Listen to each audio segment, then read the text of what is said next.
الذين اصطفى أما بعد فأعوذ بالله من الشيطان الرجيم وهو الذي أنشأ جنات معروشات وغير معروشات والنخل والزرع مختلفا أكله والزيتون والرمان متشابها وغير متشابه كلوا من ثمره إذا أثمر وآتوا حقه يوم حصاده ولا تسرفوا إنه لا يحب المسرفين ومن الأنعام حمولة وفرشا كلوا مما رزقكم الله ولا تتبعوا خطوات الشيطان إنه لكم عدو مبين صدق الله العظيم وبلغنا رسوله النبي الكريم ونحن على ذلك من الشاهدين والشاكرين والحمد لله رب العالمين.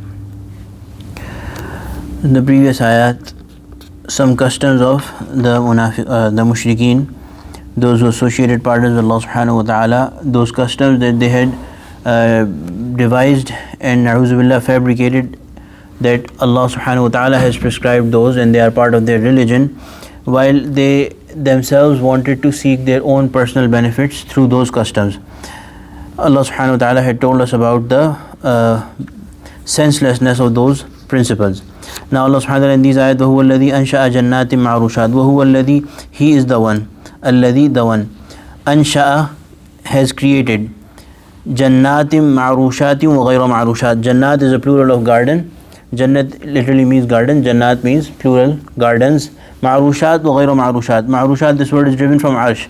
Arsh means something that is high, elevated. So ma'rushat, those gardens that are going up.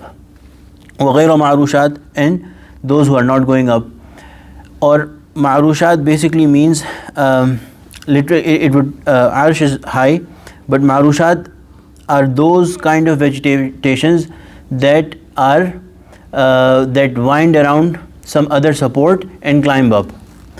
And ghayra ma'rushat are those that do not do so. So normal natural trees with a trunk, they are ghayra ma'rushat. And then vegetations that grow, for example, grapes, then they are ma'rushat, that they have a we call it bail in Urdu, or trellis, that they wind around and they go up.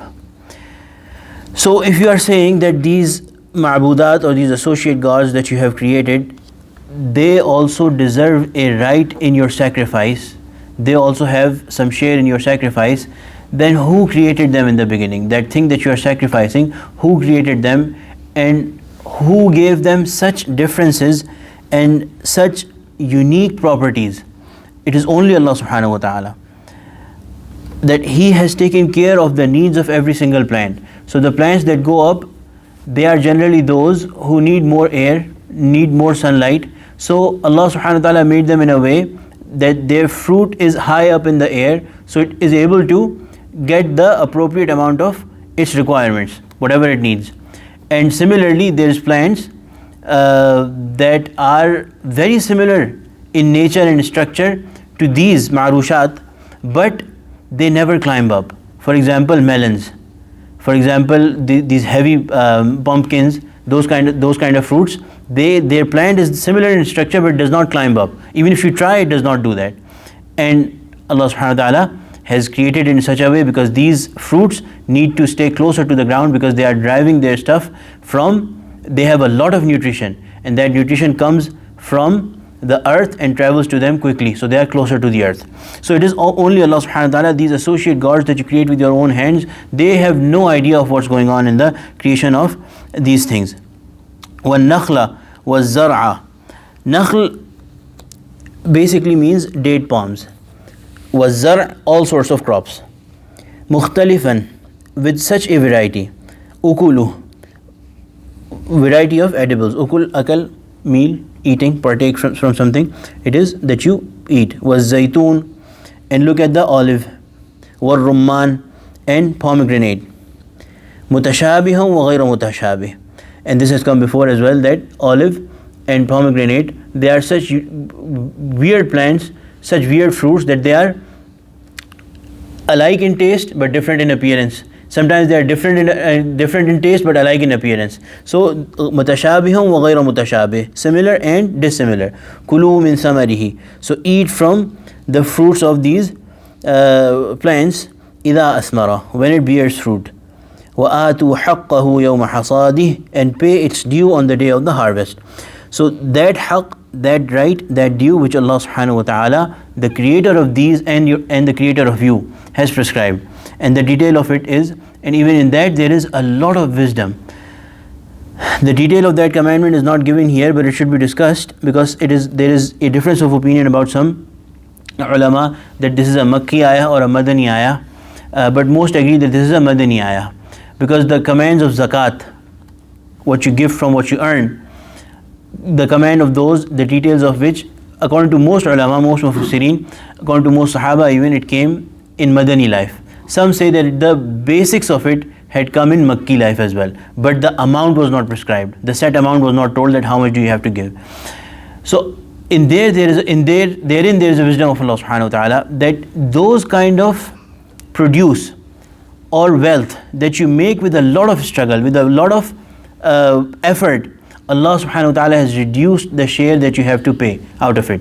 None of it goes to Allah subhanahu wa ta'ala, it only goes to, in the name of Allah subhanahu wa ta'ala, it goes to the needy among you, basically. So if somebody, for example, finds a treasure buried within their yard, they did not have to do a lot of struggle, they just found it. So Allah subhanahu wa ta'ala has prescribed that a fifth part of it, 1/5 of it will be given in the sake of Allah subhanahu wa ta'ala, in the path of Allah subhanahu wa ta'ala. Then in the produce of the earth, if that earth is only getting water through rain, and you don't have to make artificial means of irrigation for it, for example canals and whatnot, wells, then that kind of land, the produce is, you have to give ashr, 10th of it, 1/10, half of what you just found lying around. If it is a produce of an earth that you have to irrigate through artificial means, then 19th, Allah subhanahu wa ta'ala has decreased his share, 1/19. And if it is something such as gold or silver or your things of money that are beyond your needs, then Allah subhanahu wa ta'ala has decreased the share to 1/40th, that you only have to give the 40th part in which is 2.5%, the common zakat that we give. So therein Allah subhanahu wa ta'ala is so alim, so hakim, so wise and so full of wisdom, that He knows if you've worked for something hard, it's hard earned, Allah subhanahu wa ta'ala has reduced His share. Compared to what you are doing, that whatever you like, you are going to say that we are going to keep this and not going to give it to women, or this is a good quality stuff, or this animal is alive so we'll eat it, men will eat it, women will not eat it, like we talked about yesterday. And if it is dead, then na'uzubillah, women can also take share from it. Anyway, wala tusrifu, and do not, in there, as you are giving the right of Allah subhanahu wa ta'ala, the due right of Allah subhanahu wa ta'ala, wala tusrifu, do not be extravagant. What is the meaning of this? The meaning of this is that even in ibadat, do not do israf.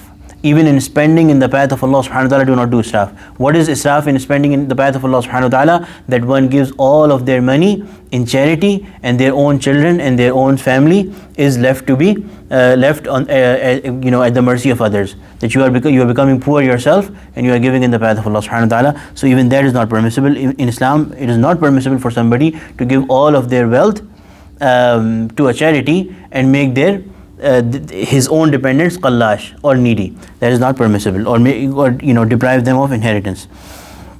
Innahu la yuhibbul musrifin, for sure Allah subhanahu wa ta'ala does not love or like musrifin, those who are spendthrift or extravagant. وَمِنَ الْأَنْعَامِ حَمُولَةً وَفَرْشًا, similarly from among animals there is hamula, haml or hamal basically means to bear or carry. So hamula, those that carry load, wa farsha, and those which are close to the ground, farsh, which basically are not used for loading, but for example smaller animals like goats and of the sort, sheep. Kulu mimma razaqakumullah, eat from whatever Allah has given to you, which is permissible. Wala tattabi'u khutuwati shaitan, and do not follow in the footsteps of shaitan, because it is the way of shaitan that he, after a command of Allah subhanahu wa ta'ala comes, he tries to change it, tries to mold it according to his own preferences. This is the way of shaitan, so do not go in that direction, do not follow in the footsteps of shaitan. إِنَّهُ لَكُمْ عَدُوٌّ مُبِينٌ. He is surely an open enemy to you. So basically the two ayat, kitna time on me? Okay, that's right. So inshallah the two ayat next we'll do tomorrow and complete the ruku. Alhamdulillahi Rabbil Alameen, as-salatu was-salamu ala sayyidil mursaleen. ربنا ظلمنا أنفسنا وإن لم تغفر لنا وترحمنا لنكونن من الخاسرين. رب اغفر وارحم وأنت خير الراحمين. صلى الله تعالى على خير خلقه سيدنا مولانا محمد وعلى آله وصحبه أجمعين. آمين برحمتك يا أرحم الراحمين.